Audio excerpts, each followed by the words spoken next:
Going to talk about the economic side of this. Trump talking tough on the Strait of Hormuz, helping to drag oil prices down. 86 a barrel they ended at today, much better. Goldman Sachs says the flow of oil through the strait is ticking up. Today's naval mine threat, as we just told you about, warranted fast action. And CENTCOM tonight indicating 16 mine-laying boats have already been destroyed. Peter Navarro is the senior counselor for trade manufacturing at the White House. He's with us now. I imagine that the economic side of this story, Peter, that strait has got to be the main concern, right?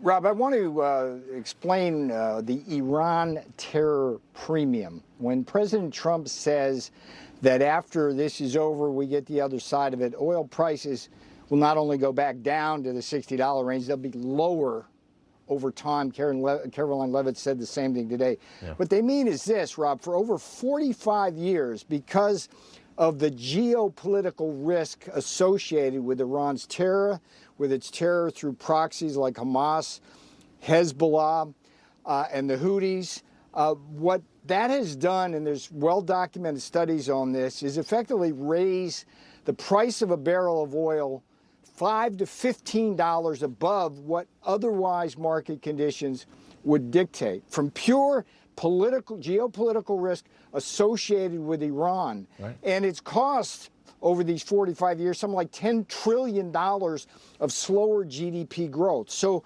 to neutralize the Iranian terror is to get rid of this Iran terror premium on oil, and it all hovers around this Strait of Hormuz and the accident of geography that gives us a terrorist state in Iran near that Strait of Hormuz. And that's why the president is the first leader to recognize this.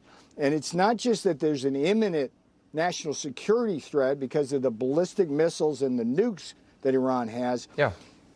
It's also this Iran terror premium that we can stop paying and the world will stop paying. There's so many different reasons why this was the moment to do this, and the least of which is how many times this has been, as I said, a can that's been kicked down the road. Nobody wanted to deal with this, and just because nobody else wanted to deal with it doesn't mean that he's wrong for taking it on. A lot of people that are upset that this war was brought on and think that it goes against his policies. I mean, this was the right thing to do for a number of different reasons. You just enunciated another one of them. I want to talk real quick about as far as domestic energy, because a lot of people say, why do we always talk about being energy independent. Why does it matter, the Strait of Hormuz? The president announcing America First Refining is opening this new in Brownsville, Texas, the first new U.S. oil refinery in 50 years, $300 billion deal.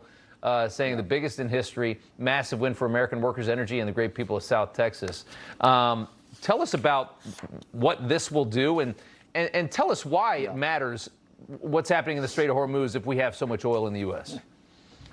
So it's a beautiful thing, Rob, that Donald Trump's policies going back to the first term have allowed us, for the first time in decades, to be energy independent, oil independent. But we're in a world where we also trade with other countries, particularly in Asia, and Asia will bear a heavy brunt of this.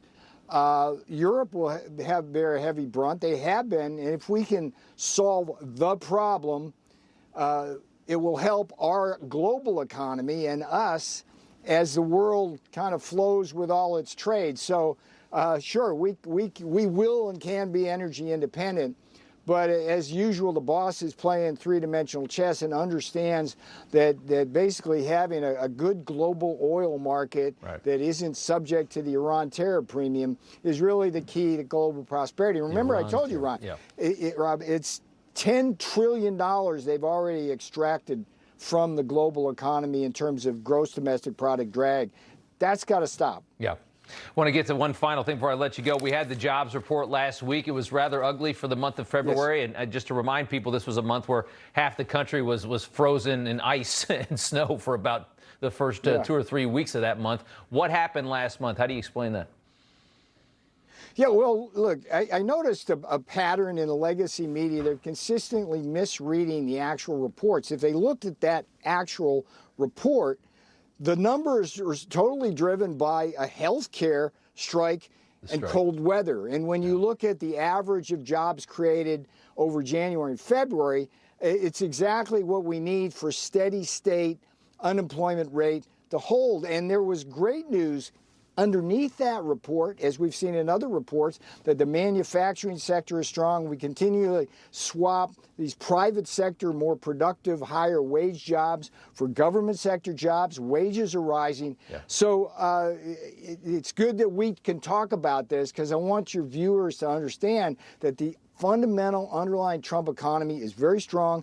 Inflation continues to fall at the core, and these important conversations to have, because the media gets it wrong, I think, because they want to get it wrong. Sure. There's just too much anti-Trump stuff going on. And you expect March will be a stronger month? Yes, I look. January, the manufacturing index finally turned up above 50. We had 2 straight months of that. It takes time for the tariffs to bring in the manufacturing. Construction's booming.